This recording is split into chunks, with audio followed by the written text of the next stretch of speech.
Di layar udah muncul nggak saya share itu hubnya si itu Natali, nongol nggak? Di layarnya Pak, nongol nggak? Ada Pak, ada. Udah ya. Nah, satu lagi. Udah semua ya? Udah join semua ya? udah Pak. Oke, kita mulai ya. Baik. Oke. Inka belum. Oh, enggak belum. Tapi udah tahu dia mau join. Dia udah tahu. Inka. Ini nggak tanya orang mana. Mana sih enggak? Kita mulai aja ya. Oke, kita mulai di bab 2 ya. Ini contohnya saya ngasih tahu yang Natali nih. Tadi saya udah revise ya. Jadi intinya kebanyakan sih permasalahannya di dalam penulisan oleh Natalia baru masuk nih.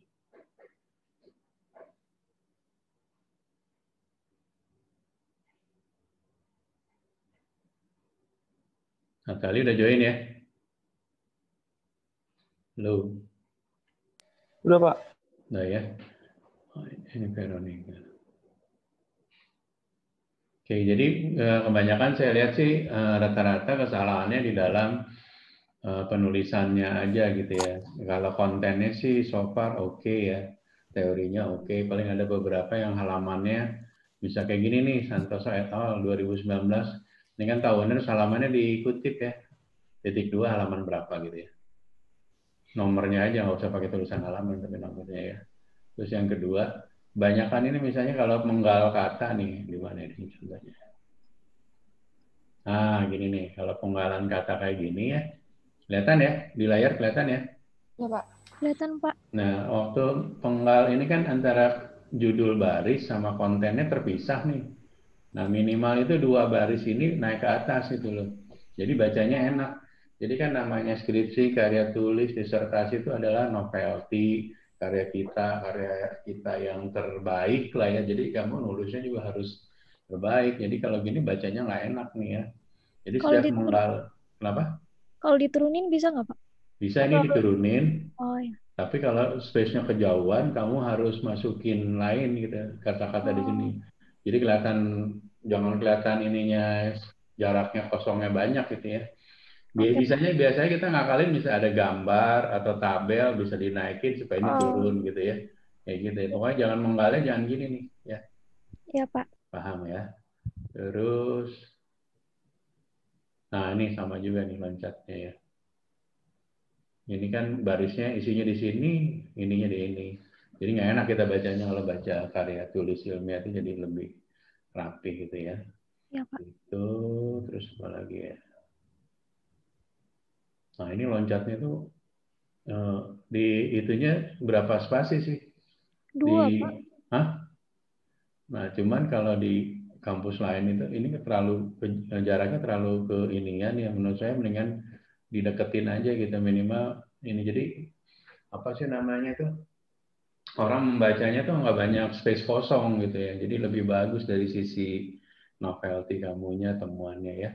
Nah terus ini antara baris ini dan baris ini saya belum masukin di sini. Ini jangan langsung gini, di sini ada kalimat dulu nih. Fasilitas disebutin dulu, fasilitas adalah apa-apa terdiri dari baru ke sini. Jadi jangan 2,4, 2,41 ya. Di sini ada kontennya, ada isinya, barisnya ya. Ini saya contoh punya si Natali ya. Ya, Pak. Terus nah ini dengan menggalnya kan gini nih. Di Word saya, Pak, tapi nggak kepenggal gitu, Pak, tapi di Oh Word saya gitu kalau ya. saya buka dari Word saya. Oke. Ya make sure aja nanti dipastiin lagi waktu dikirim. Mungkin pas di save-nya pas mau dikirim berubah ya. Make Iya. sure dicek ulang waktu di email di ini lagi. Jadi yang saya dikoreksi. Padahal mungkin di kamunya dalam Iya, satu enggak. ini ya. Nanti kamu Iya. benerin. Ini buat Itu yang, sorry. maaf, Pak, yang Ya. revisi yang kosong itu apa maksudnya gimana ya, Pak? Yang enggak ada. Oh, revisi kosong itu Ya. sama ini buat yang lain ya. Saya cuma nerangin tentang Natali, tapi kesalahannya hampir mirip semua nih yang bikin ini. Jadi ini tuh polanya sama dengan yang di atasnya gitu kosong. Saya kosong itu intinya kesalahannya sama ya spasinya lah. Jadi baca aja dari konten yang atas, komen yang atas ya. Nah, ini Baik, Pak. perpindahan baris dan sebagainya ya. Terus tadi itu ada masalah dari nulis tabelnya. Iya. Kak, kamu harus ada tabelnya bikin gini, Kak. Kamu kan cuman kalimat doang ya. Ya, Kak ya. Iya, Pak. Nah, dibikin kayak gini, penelitian tahun berapa, sources-nya. Ini nggak ada sources-nya ya. Oh, ini sources-nya di mana. Ini dikasih tambahin, oh ini ada nih. Contohnya ini kan, ini jurnalnya apa disebutin ya? Nanti jurnal di mana nih? Ini sebutin nama jurnalnya. Misalnya jurnal ilmiah di universitas apa, volume berapa, nomor berapa ya, tolong dilengkapin ya. Ya, Pak. Baik. Nah, nanti itu kegunaannya gini. Nanti Pak ini tuh kegunaannya di bab 4. Waktu kamu kan ini teori, jadi kan ada dua ya di dalam skripsi itu. Satu, kita biasanya pada teori. Teori itu induktifnya gitu ya. Terus kedua pada hasil penelitian. Nah, nanti itu penelitian kita tuh sama teori masih sama atau relevan enggak gitu ya. Terus yang kedua, dibandingkan dengan penelitian yang sama terdahulu, bedanya di mana gitu. Kalau ada beda kan bisa jadi teori baru, tapi kan jarang lah kalau kita level skripsi, biasanya udah disertasi baru teori baru.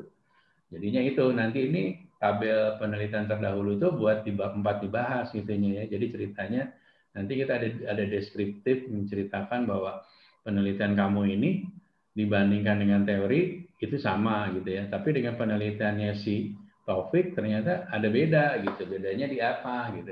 Bisa jadi kualitas produk judulnya sama nih, kualitas produk sama harga gitu ya. Pada kepuasan, tapi industrinya beda. Misal kita di hotel, yang satu di industri telekomunikasi, bisa aja jadi beda gitu hasil. Nah, itulah pembedanya apa gitu.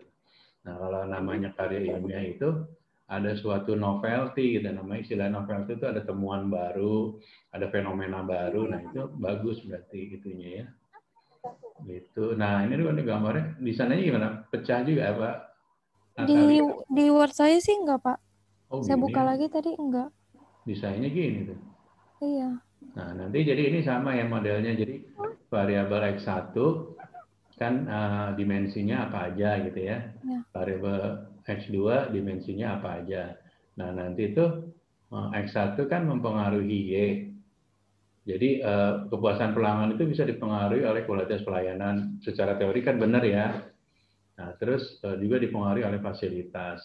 Nah, nanti di bab 4 kita membahas di dua variabel ini yang paling mempengaruhi ke variabel itu yang mana, nanti hitungannya dari itu, dari statistiknya kamu kelihatan.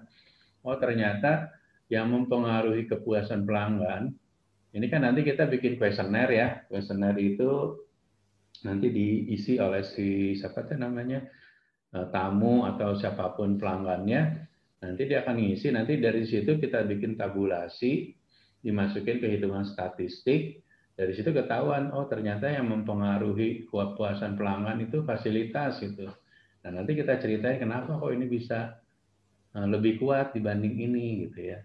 Ya nanti kamu ceritain dengan kondisi di lapangannya seperti apa gitu. Sama enggak gitu antara pendapatnya si responden dengan kamu sebagai penulisnya. Oke, sampai di sini ada yang tanya dulu nggak? Belum ada sih, Pak. Pak, Yang lain ada yang nanya? saya Pak. Ya, siapa dulu? Itu yang kualitas. Yang penelitian sebelumnya kan kalau Bapak kan yang komentar punya saya itu harus ditambahin judul. Oke, suara siapa sih? Matiin dulu yang lain, ini nggak kedengeran caranya. Itu siapa tuh yang itunya? Yang nanya dulu deh nanti. Oh, kamu di ini kali ya, di luar kali ya, Venda ya? Dia lagi di toko, Pak. Oh, di toko. Ya, gimana, Venda? Nggak jelas suaranya. Gimana, Ven? Gimana, Ven?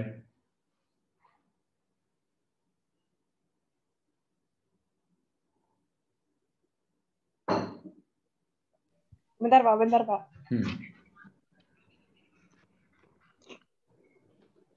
Tokonya ada yang jaga nggak? Kamu lagi bimbingan, tokonya nggak ada yang jaga gitu. Ada Pak. Ya, gimana? Itu saya penelitian terdahulu saya pakai skripsi Pak. Terus kalau penelitian terdahulu lebih baik pakai jurnal ya Pak. Bagusnya sih jurnal ya, karena jurnal lebih update ya. Terus Jurnal itu kan diverifikasinya oleh pihak lainnya banyak. Kalau skripsi kadang-kadang kan hanya internal ya. Tapi kalau memang karena jurnal banyak kok, gampang tinggal kamu cari download aja. Bagusnya sih saya nyaranin banyaknya pakai jurnal ya. Tapi kalau kombinasi jurnal dan skripsi juga nggak apa-apa. Tapi pakai jurnal yang terbaru lebih bagus gitu. Gitu. Siapa? Benda ya. Yang lain ada yang tanya? Yang Iya. ke sini? Ada yang tanya nggak? Yang lain? Bapak, maaf saya mau nanya. Bapak kalau misalnya penelitian terdahulu itu kebetulan dia di tempat yang saya teliti nggak ada. Kalau seperti itu bagaimana ya Pak? Enggak, penelitian terdahulu itu bukan berarti di tempat kita. Penelitian yang variabelnya sama, mirip lah sama. Maksudnya, misalnya kamu variabelnya 2 kan, ada yang mirip salah satu gitu ya. Kamu pakai gitu. Di industri apapun nggak harus di tempat kamu, lokusnya kamu, bebas di mana-mana.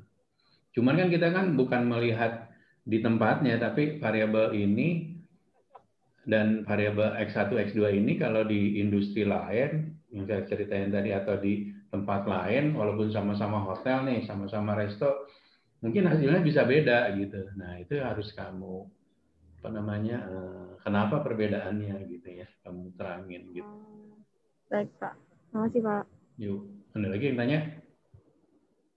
Bapak saya mau nanya Pak. Ya mana Pak?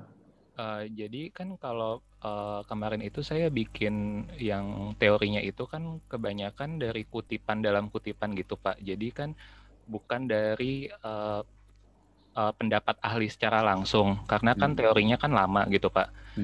Nah, yang saya mau tanyain, nanti ketika kita nulis daftar pustaka itu, teori ahli yang lama itu tetap kita masukin di dalam pustaka atau masukin yang kamu kutip dari kutipan lagi yang dimasukinnya. Oh, jadi pendapat si ahli dari yang pertama itu nggak usah dimasukin? Nggak usah, kan itu yang lebih update kan kamu pakai yang itu, ya nggak? Iya. Kan bisa jadi gini kan, misalnya dari Kotler terus dikutip sama Ciptono gitu, nama Ciptono terus ada tambahannya lagi gitu kan? Iya. Nah itulah yang terakhir itu yang kamu ambil, jangan yang pertama lagi gitu. Jadi nanti konteksnya nyambung sama yang kamu punya penelitian. Gitu. Berarti Pak, nanti kan kemungkinan kalau di daftar pustaka kebanyakan jadinya isinya jurnal-jurnal gitu Pak, bukan dari sumber. Nanti sih bisa kita bagi dua ya, ada buku, mungkin kan nggak semuanya kamu jurnal ya. Mungkin ada buku, terus ada jurnal juga nanti itu.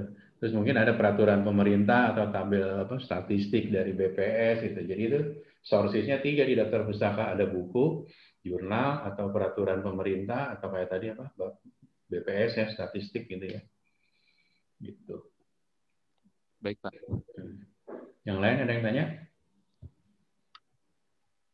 Sambil nunggu yang lain nanya, ini udah selesai. Pak, saya mau tanya. Yuk. Kemarin terakhir saya revisi bab 3, Bapak belum bales ya kayaknya. Udah. Belum masuk. Oh, yang kamu bilang bingung. Bab 2 yang... Bab 2 udah saya jawab. Terus kamu bilang bab 3 bingung gimana mulai. Saya bilang lihat aja yang ada dulu, kan saya jawab gitu ya. Kan saya kirim lagi Pak, revisi yang ketiga, tapi Bapak belum bales. Oh, belum ya, udah. Bab 2 apa bab 3? Bab 2 ya? Bab 2. Oh, bab 2. Ya udah, ntar saya cek lagi ya. Ya, makasih Pak. Ini kalau menurut saya sih kalau mau cepet, bab 3 kan cuma teori, hampir sama dengan skripsi-skripsi yang lain lah. Itu mah bab 3 harusnya bisa cepet nih.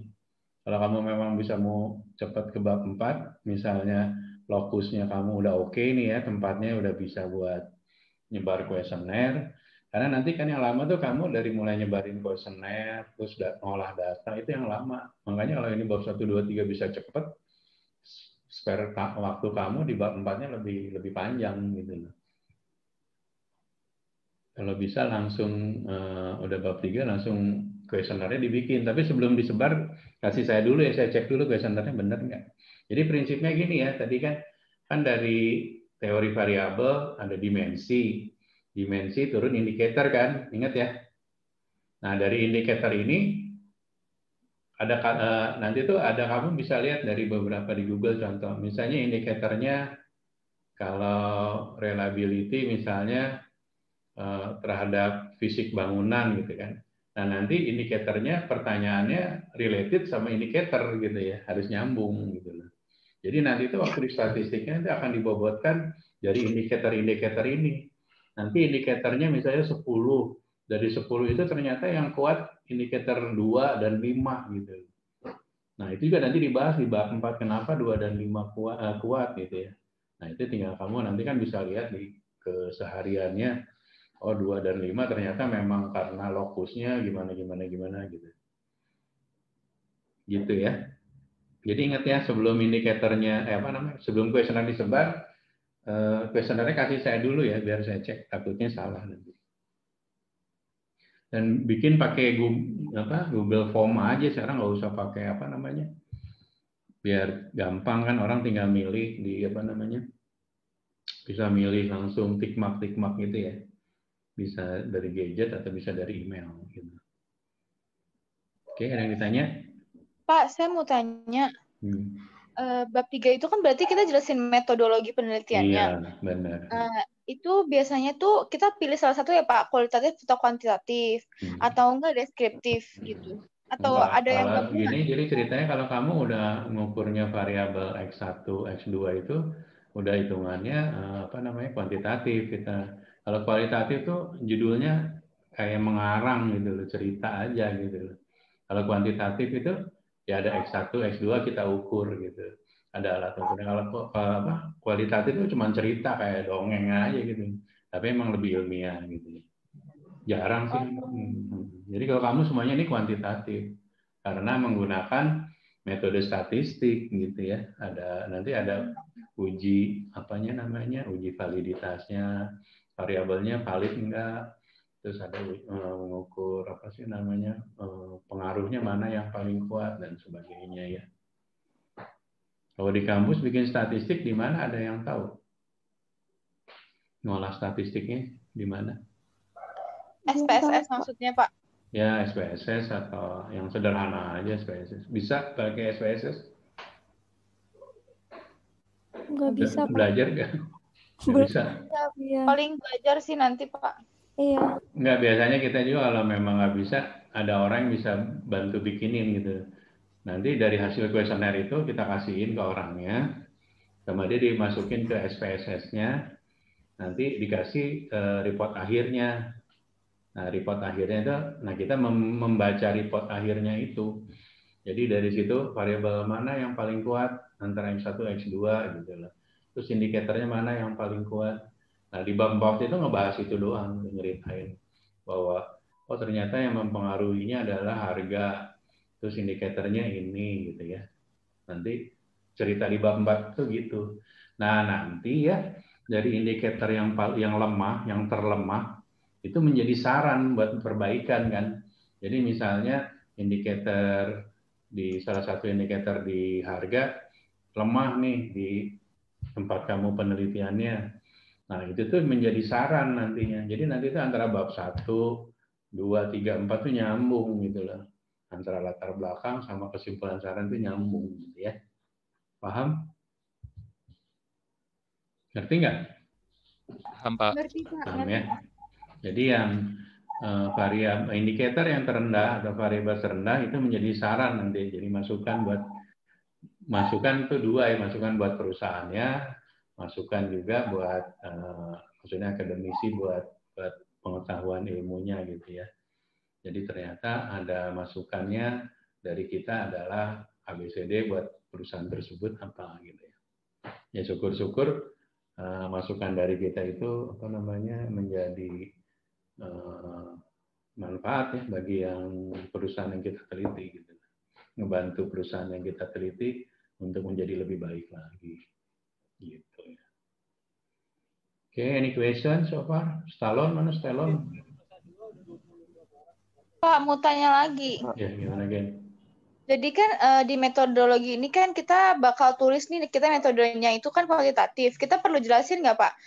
Deskriptif dulu, kualitatif, baru masuk ke kuantitatif. Atau udah didalamin aja di kuantitatifnya gitu?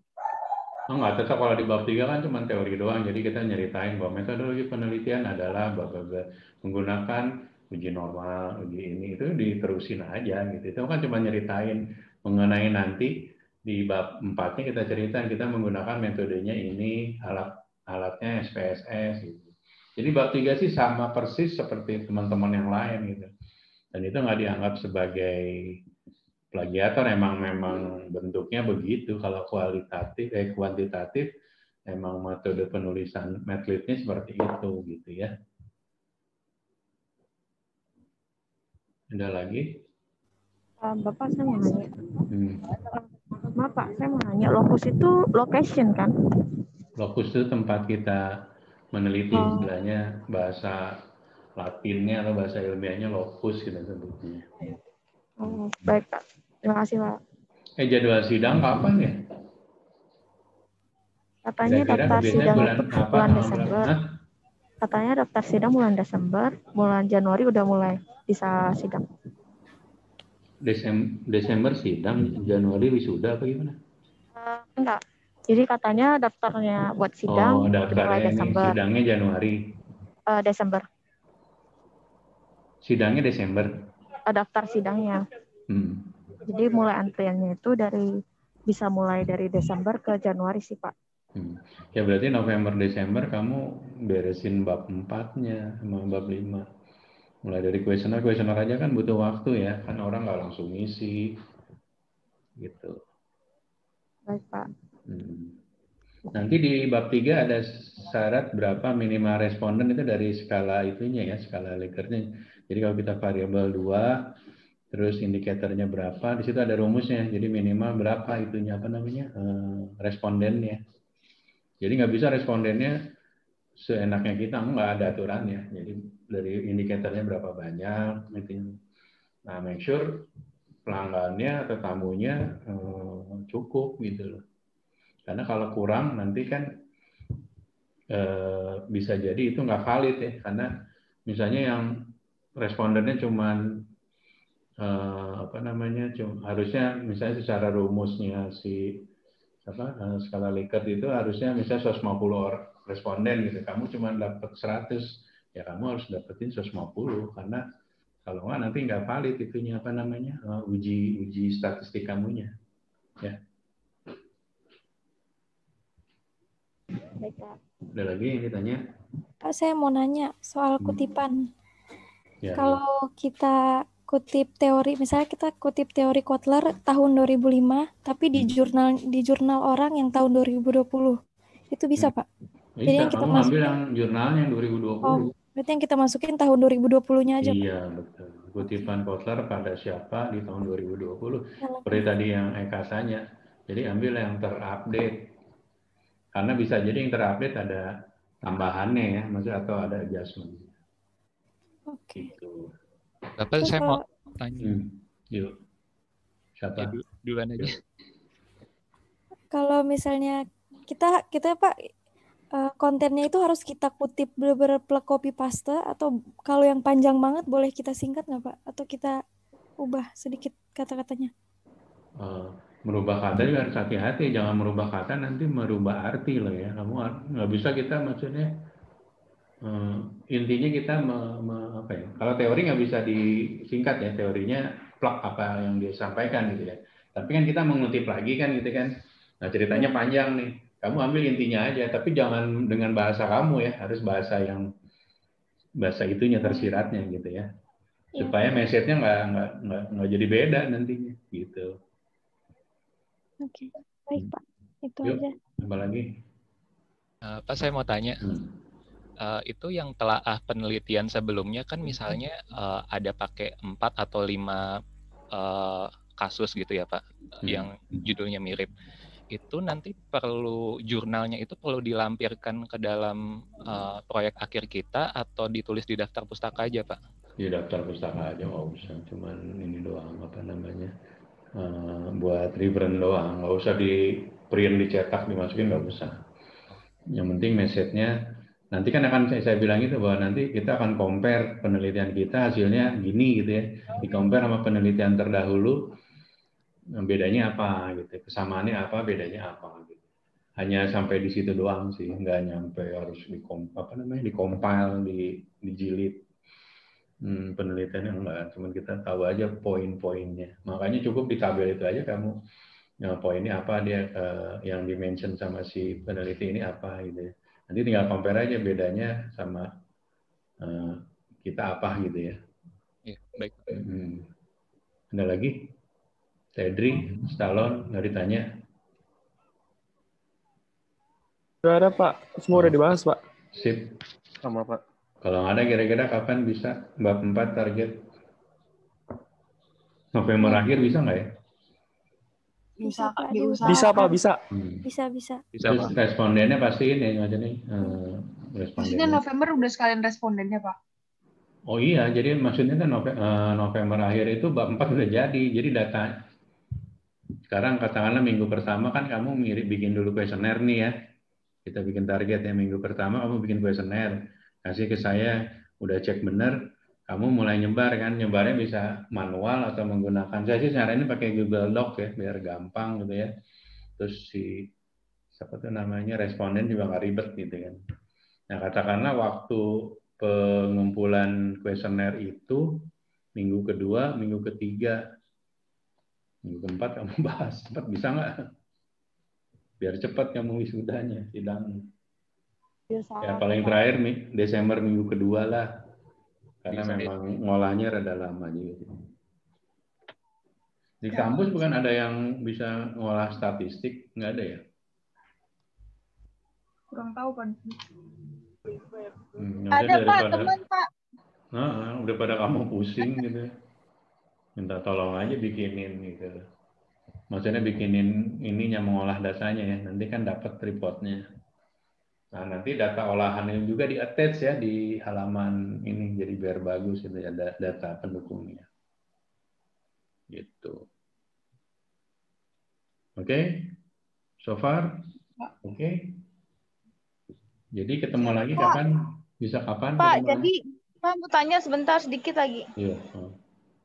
Pak, berarti bab 3 itu hanya buat jelasin metodenya itu secara keseluruhan. Buat metode kita sendiri nanti lebih ke bab 4 ya? Iya, betul. Jadi bab 3 sih cuma nyeritain jenis-jenis alat untuk melakukan penelitian. Itu sih umum gitu kan. Nah, nanti di bab 4-nya, tapi maksudnya jangan juga yang di bab 3, di bab 4 nggak dipakai, kamu masukin bab 3 juga nggak usah gitu. Uji yang memang kamu lakukan nanti di bab 4 ada di bab 3, intinya gitu lah ya. Oke, baik. Makasih, Pak. Yuk. Oke, jadi kapan bisa lagi bimbingan? Nanti saya tanda tangan kartu bimbingannya pas terakhir aja biar sekali jalan ya. Jadi kamu tinggal masukin aja pertemuan hari ini tanggal 23, bahas bab 2. Terus yang tadi saya email, revisi bab 2 tanggal berapa gitu ya. Nah nanti saya tinggal tanda tangannya banyak gitu, jadi sekali jalan. Jadi pas udah mau sidang tuh kartu bimbingannya penuh gitu. Ya. Iya, Pak. Oke. Intinya pokoknya ya kita pengen bikin yang terbaik. Ini kan biar gimana hasil karya kamu gitu ya, itu menjadi suatu yang saya bilang itu novelty itu sebagai walaupun tidak menemukan teori baru, tapi kan ini merupakan hasil ujung dari hasil belajar kamu tuh ujungnya di sini gitu. Inilah ininya apa namanya, persembahannya lah gitu kurang lebih. Ya, oke, jadi mau bimbingan lagi minggu keberapa, tanggal berapa nanti diinfo aja ya. Iya, Pak. Iya, Pak. Siap. Kalau bisa mah kayak gini enak, jadi bab 3-nya udah pada selesai semua. Bab 2 udah selesai semua. Nanti bab 3 kapan janjian udah selesai semua dikirim nanti. Jadi sekali jalan nerangin untuk semuanya, jadi nggak satu-satu ya. Iya, Pak. Oke. Iya, Pak. Good luck ya. Ketemu lagi nanti di-update aja di grup. Iya, Pak. Yang again bab 2-nya nanti saya cek di sini ya. Iya, Pak. Siap. Oke, see you. Have a nice day. Bye. Terima kasih, Pak. Terima kasih, Pak.